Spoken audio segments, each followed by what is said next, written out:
What is happening, everyone? How are you guys doing today? And yes, it has been a while for those of you that have been subscribed to the channel for a long time. And for those of you that are just stopping by the channel and you're new, hi, my name is Ben, and I hope you're having a great day. If you guys are curious on why I had left for quite a bit of time, because it's been a little over 2 years since I've done my last video, feel free to let me know in the comments below. I'm more than happy to explain that in a separate video. But in this video today, I wanted to get back in the game and wanted to talk about Apple's most recent WWDC event that happened on June 7th of this year, 2021. They basically held their worldwide developer conference. Of course, it was virtual due to all the chaos that's happening out there right now. Let's go over a couple things that they had announced, because we definitely got lots of software news from this news conference.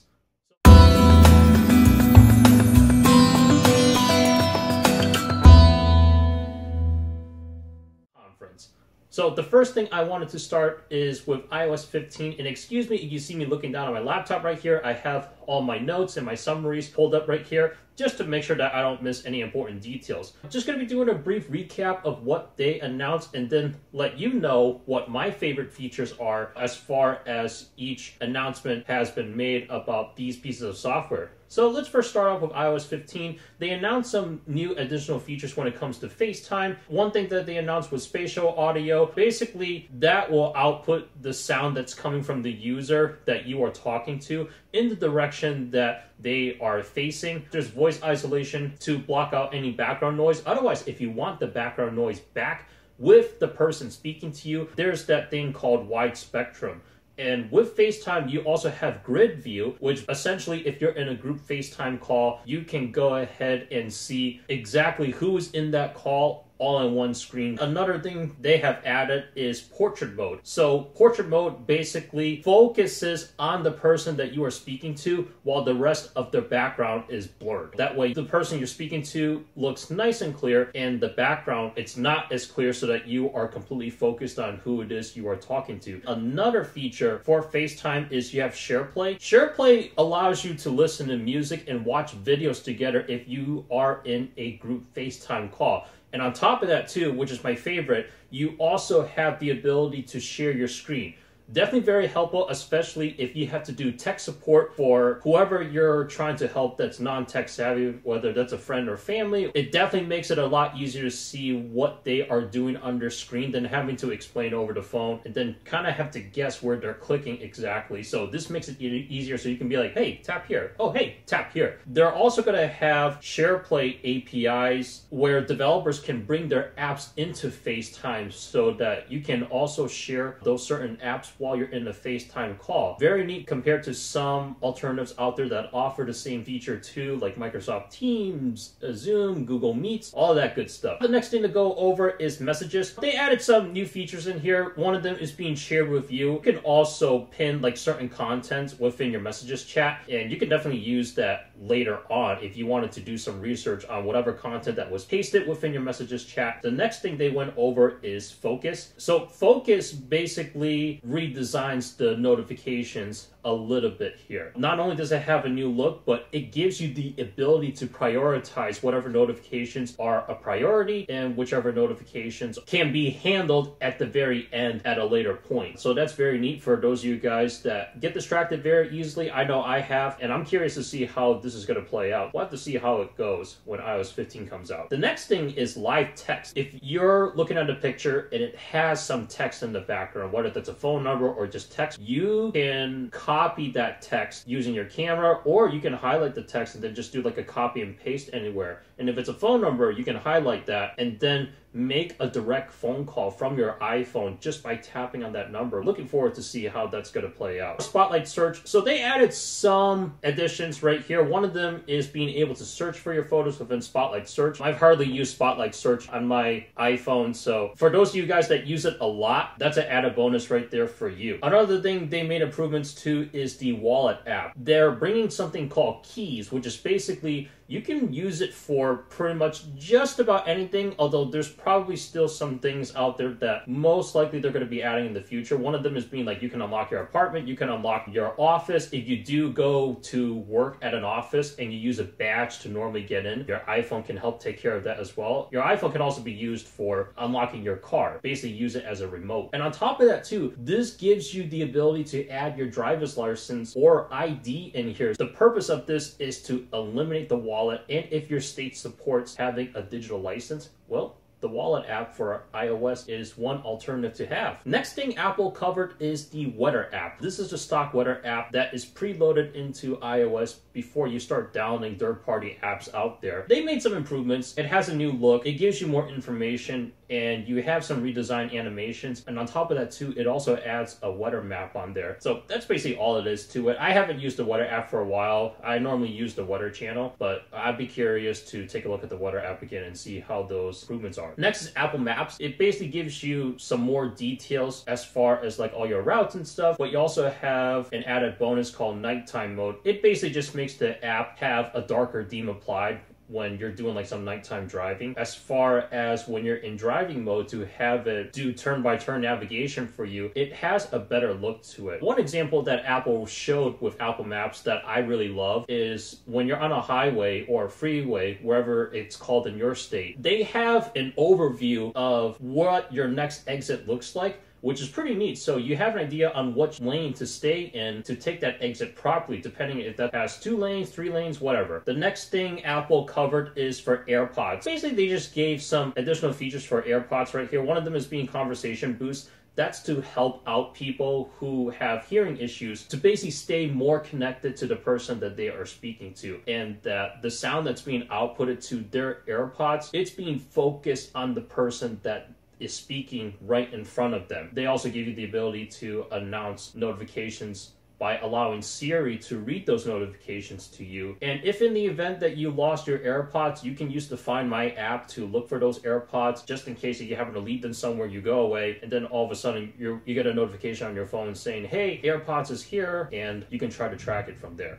And then of course they've added spatial audio in here as well. Now for iOS 15, the big takeaways as far as my favorites are concerned, the first feature is being SharePlay, because I really like that you are able to share your screen in a way so that you are able to support your friends and family a lot better when it comes to non-technical things that they're not too aware about. And if you happen to be someone that knows that information, it's definitely going to make things a lot easier, especially if you're not with the person. Next is being live text, because it gives you a much better way on how you can interact with text that's within a picture. And then of course Wallet, because not only does Wallet give you the ability to store more of your keys, Apple also mentioned that this can be used to unlock hotel rooms that you're staying at, but also gives you the ability to keep your license in there digitally, so that if your state supports it, you get pulled over, hey, you can pull out your iPhone and then show them your ID, and then that's it. That's if your state supports it though. So that's probably going to take a while. And then of course Apple Maps, because I love the fact that it gives you a better view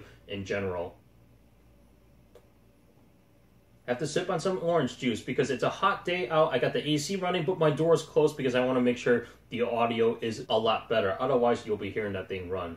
All right, next thing I want to go over is iPadOS 15. Let's take a look and see what improvements Apple has made within your iPad's operating system. First things first is widgets. So you have the ability to place among your apps on your home screen. On top of that too, they're bringing over the app library, which can also be accessed from the dock. Plus, you have the ability to hide pages that you don't need on a day-to-day basis, or you can reorder them. The app library was actually released from iOS 14 last year, but not for iPadOS 14, which I thought was a bit strange because the app library, I've tried it on my iPhone SE first gen, and it reminds me of a similar interface that you would find on Android devices, because they've had these for a while, and I really like the fact that they're bringing this feature right here onto the iPad, because I thought the iPad, it was strange without it, of course. I mean, come on, who wouldn't want this right here? Next up is better multitasking for your iPad. When you're on an app and you look at the top, they give you a new button that you can use to set up your splits view for quick access or to switch apps within switch view. Plus, they also give you some new keyboard shortcuts for those of you guys that use your iPad with a keyboard etc. Next is Notes. So the Notes app within your iPad, they made some improvements on there with some added new features. You have the ability to mention names for those of you guys that use the Notes app but have a project that's being shared amongst with one another. A group Notes. You have the ability to add tags in there,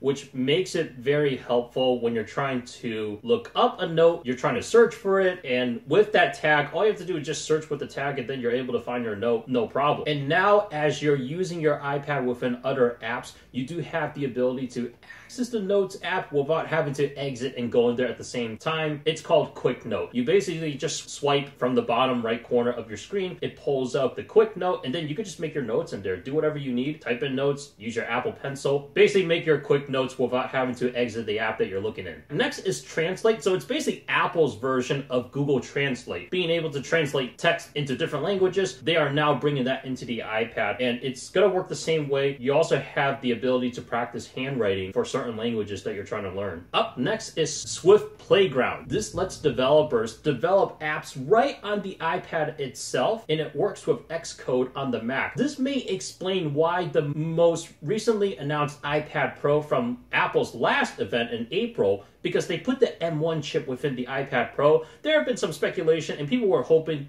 Apple's going to bring Final Cut Pro, which is their top video editing software that's 10 times step further from iMovie, which is their basic video editing software. But no, we haven't seen any specific apps that are announced to be used on the iPad Pro, especially when they housed it with the M1 chip and then the 1 terabyte, 2 terabyte models. You have 16 gigs of RAM in there versus all the other ones they have 8. Well, nothing like that was announced here, unfortunately. But they gave developers the ability to make their apps within the iPad itself. Now, Apple started to go into certain things when it comes to privacy because they care about the consumer's data and want to make sure that everyone out there in the world is protected. One of the first things they mentioned is mail privacy protection. That gives you the ability to not only hide your IP address, hide your location, or hide the fact of when and what emails that you are opening. There's also App Privacy Report, which just shows a list of third-party domains that is using your data, selling it to other domains out there, and you can see who's been contacted when giving out your info. They made some improvements with Siri as well. They have on-device speech recognition. Any audio that's being processed is coming straight from your iPhone and iPad directly. Plus, it can be used offline, which is pretty neat. One thing that I don't like about Siri is you have to have an internet connection. And right now, my iPhone SE first gen is in airplane mode because I don't want to be disturbed while I'm making this video. So if I hold down the home button on the iPhone,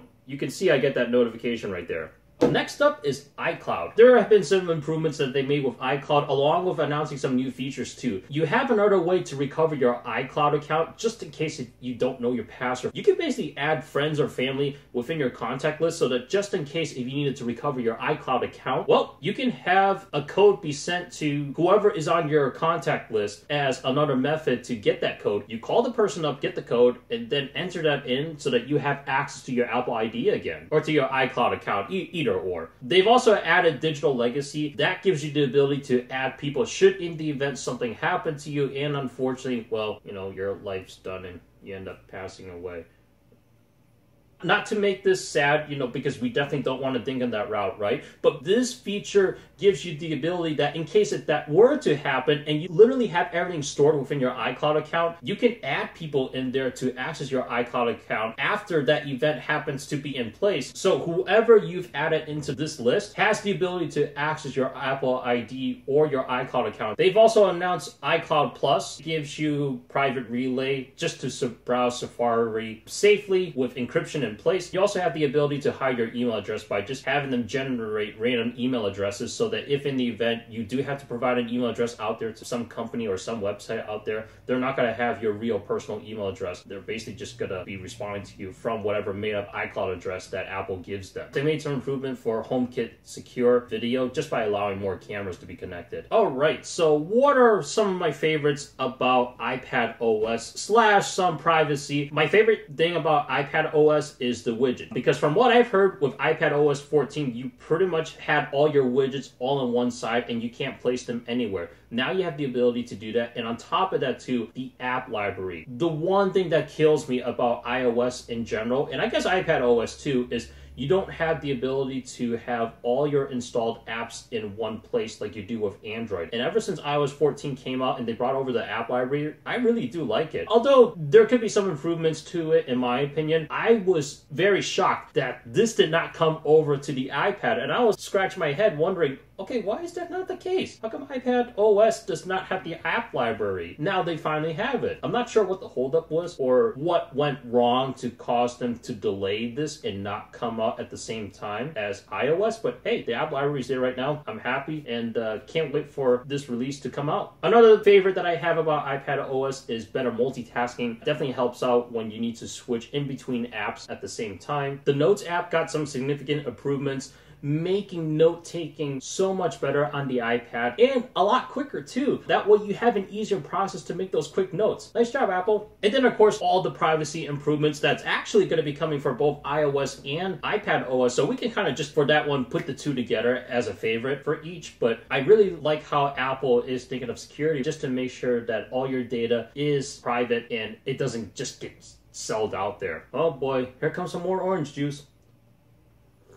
Should I close that door? I don't even have the fan running. Okay, the next topics that I want to cover, there weren't some major changes from what I've seen, and plus these next couple of topics I don't use on a day-to-day basis, so let's just go through them really quick, starting with health. So Apple had made some improvements. They've announced like mobility and then walking steadiness. That basically warns if you're about to fall and if your risk increases for that. It also tells you if it's low or very low or how to go about improving this. They also have some improvements when it comes to labs and lab work. You basically have a few new ways to see this and how to go about changing your health. They announce health sharing within a family. You can actually track the health status within a family member as long as they're added into the same account as you. You can definitely see how their health conditions are as well. Next is watchOS 8. Another thing that I don't keep track of on a day-to-day basis because, well, I don't use a smartwatch, so I miss those days when I used to wear a Swatch back in high school or middle school. I forgot. And, you know, it was a nice... All right, moving on. I don't want to waste your time. First thing they announced for watchOS 8. So that's the next update when it comes to watchOS. First thing they announced is health, of course. They have the breathe feature. It basically just helps you out with staying calm and to breathe whenever it's needed, especially if you happen to be like severely stressed or if your health condition's not the best. This helps you stay calm and tells you to breathe when you need to. Another thing they mentioned is respiratory rate, and you basically get notified about this in the health app, and it lets you know if there's any trends. Aside from health, they also announced portrait watch face. It basically just gives you another way on how to go about viewing your pictures on your Apple Watch. I've never used an Apple Watch before, so I never saw how this worked, but for those of you guys that do, I'm sure you're going to enjoy it.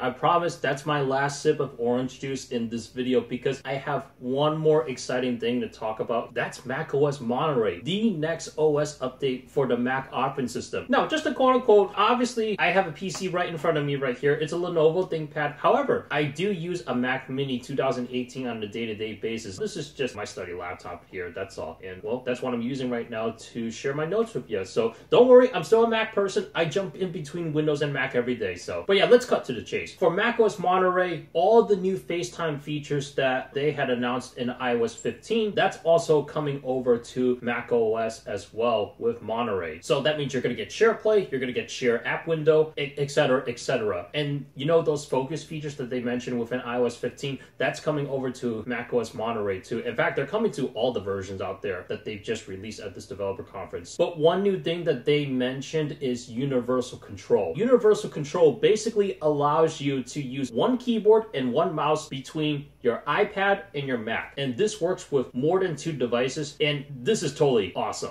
Another thing they mentioned is AirPlay to Mac. For those of you guys that are not familiar with AirPlay, you can find this on your iOS devices, your iPadOS devices, and whatever content that you're listening to or watching, you can basically take that content and have it appear on your Apple TV, etc. AirPlay is finally coming over to the Mac right now, and hey, the Mac can also be used as AirPlay speakers if you wanted to have your phone or iPad's audio be outputted over to your Mac.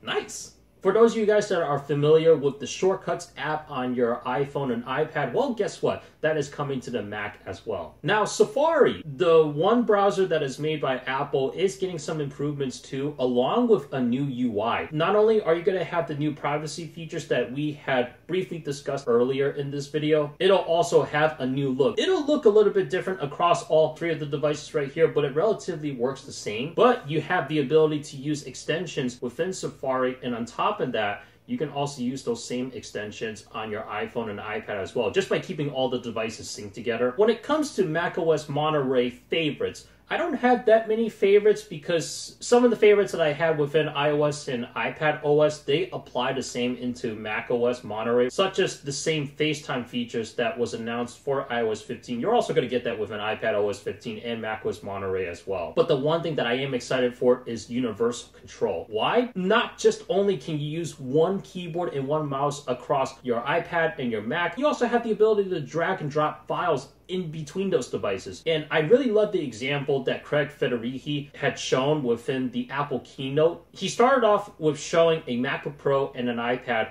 right next to each other and showed how you were able to move the mouse between those two devices. Then he had an M1 iMac next to his MacBook Pro that also had an external wireless keyboard and mouse. And he basically used that keyboard and mouse to drag from his iPad through his MacBook and then through the iMac, and then you can drop whatever you need in there. That is awesome.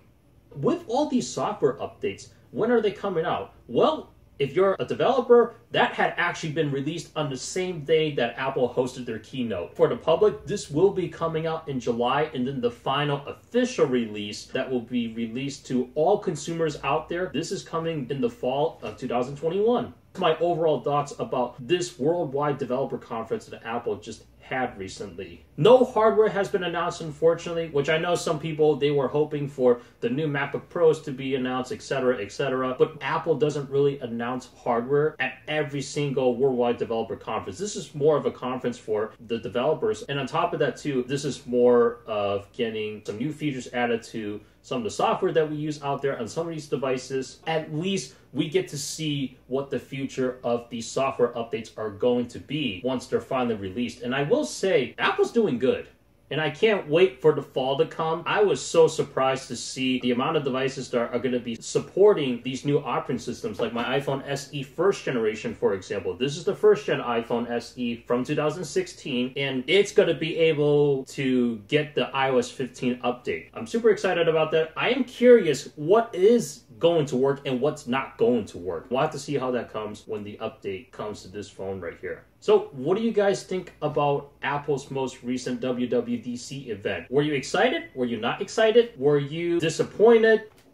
All right, laptop's distracting right now, so I finally closed the lid. Does this make you want to think about getting an iPhone next, or getting an iPad for your next tablet, or maybe get a Mac for your next computer? Or do you want to stick with what you got? You want to stick with your PC? You want to stick with your Android phone right here?